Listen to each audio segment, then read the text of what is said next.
Paneer tikka, paneer chilli, paneer masala, लहान मुलांपासून मोठ्यांपर्यंत पनीर सगळ्यांचंच फेवरेट असतं.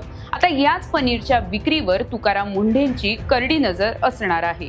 तुकाराम मुंढे यांनी गुरुवारी अॅनालॉग पनीर संदर्भात मोठा निर्णय घेतला आहे. याबद्दल या व्हिडिओच्या माध्यमातून जाणून घेऊयात. नमस्कार, मी प्रियांका कुलकर्णी. आपण पाहत आहात लोकसत्ता लाईव्ह. महाराष्ट्र सरकारने अॅनालॉग पनीरच्या निर्मिती, प्रक्रिया, साठवणूक, वाहतूक, वितरण आणि विक्रीवर बंदी घातली आहे. अशा उत्पादनांवर बंदी घालणारे छत्तीसगड नंतर महाराष्ट्र हे भारतातील दुसरे राज्य ठरले आहे.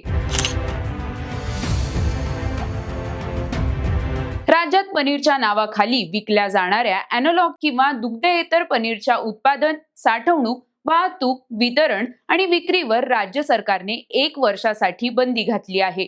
अन्न व औषध प्रशासनाचे आयुक्त तुकाराम मुंढे यांनी गुरुवारी या संदर्भात आदेश जारी केला आहे.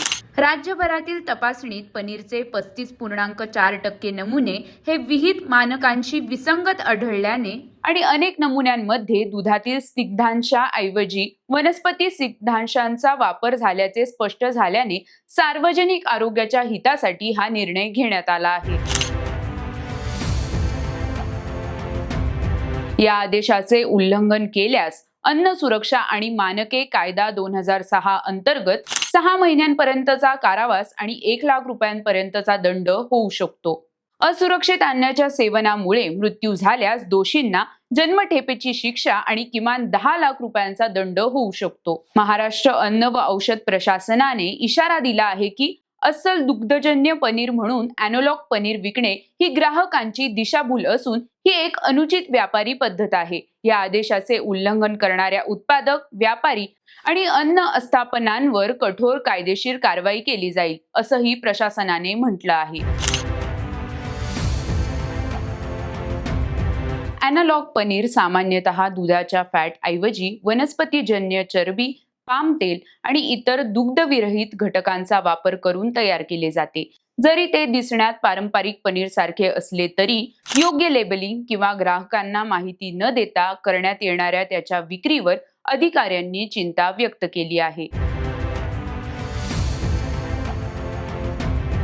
भेसळयुक्त दुग्धजन्य पदार्थांबाबत वाढती चिंता लक्षात घेऊन आणि भेसळयुक्त दुग्धजन्य पदार्थांविरोधात कठोर कारवाईची मोहीम तीव्र करण्यात आली असतानाच हा निर्णय घेण्यात आला आहे.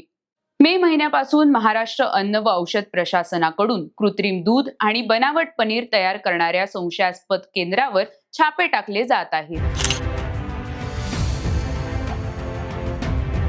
भेसळयुक्त पनीर विरुद्धची ही राज्यव्यापी कारवाई अन्न सुरक्षेबाबतच्या एका व्यापक मोहिमेचाच एक भाग आहे. या मोहिमेअंतर्गत स्वच्छता आणि अन्नाच्या गुणवत्तेबाबतच्या चिंतांमुळे मुंबई, पुणे आणि महाराष्ट्राच्या इतर भागांमधील रेस्टॉरंट्स, हॉटेल आणि खाद्यपदार्थ विक्रीच्या आस्थापनांचीही तपासणी करण्यात येत आहे. भाजपचे श्रीगोंदाचे आमदार विक्रम पाचपुते यांनी विधिमंडळात प्रश्न उपस्थित करून या विषयाबाबत पाठपुरावा केला होता. पाचपुते यांनी अन्न व औषध प्रशासन मंत्री नरहरी झिरवाळ यांना पत्र लिहून राज्यात पनीरच्या नावाखाली विकल्या जाणाऱ्या अॅनालॉग किंवा दुग्धेतर पनीरवर बंदी घालण्याची मागणी केली होती. ग्राहकांची दिशाभूल होत असून अशा उत्पादनांमुळे आरोग्यालाही धोका निर्माण होत असल्याचा मुद्दा त्यांनी पत्रात उपस्थित केला होता. आता या बंदीचे स्वागत करत अध्यादेशाची पूर्ण ताकदीने अंमलबजावणी व्हावी अशी अपेक्षा पाचपुते यांनी लोकसत्ताशी बोलताना व्यक्त केली. राजकीय, कला, क्रीडा आणि इतर क्षेत्रातील बातम्या जाणून घेण्यासाठी लोकसत्ताच्या YouTube चॅनलला सबस्क्राईब करायला विसरू नका. पाहत रहा लोकसत्ता लाईव्ह.